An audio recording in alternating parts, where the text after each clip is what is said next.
प्रभो त्र्यंबकं यजामहे सुगंधिं पुष्टिवर्धनम् उर्वारुकमिव बन्धनात् मृत्युर्मुखीयमामृतात् बाबा धवलेश्वराय बालालिंगाय नमो नमः। दीपं यदि परं ब्रह्मा दीपं यदि जनार्दनः दीपहरतु मे पापो पूजा दीप नमस्तुते। बाबा धवलेश्वराय बालालिंगाय नमो नमः। संसार सुखी रखंतु। आज शुभ गुरुवार रे समस्त श्रद्धालु भक्त मानक आशीर्वाद करंतु। मनस्कामना पूर्ण करंतु। कर्म क्षेत्र उन्नति करंतु। ग्रहरिष्ठ खंडन करंतु। जगतर मंगल करंतु। विश्वर कल्याण करंतु। आपणकर नाम विख्यात करंतु। सेवकर डाक श्रवण करंतु। समस्त गुआवसा भक्त मानकर मनस्कामना पूर्ण करंतु। जो जो भक्त माने आपणक पाखरे मानसिक रखिछन्ते तांका मानसिक पूर्ण करंतु। बाबा धवलेश्वराय बालालिंगाय नमो नमः।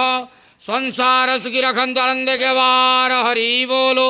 आज शुभ गुरुवार रे समस्त श्रद्धालु भक्त मानक आशीर्वाद करंतु। आनंद के वार हरि बोलो। बाबा धवलेश्वराय बालालिंगाय नमो नमः।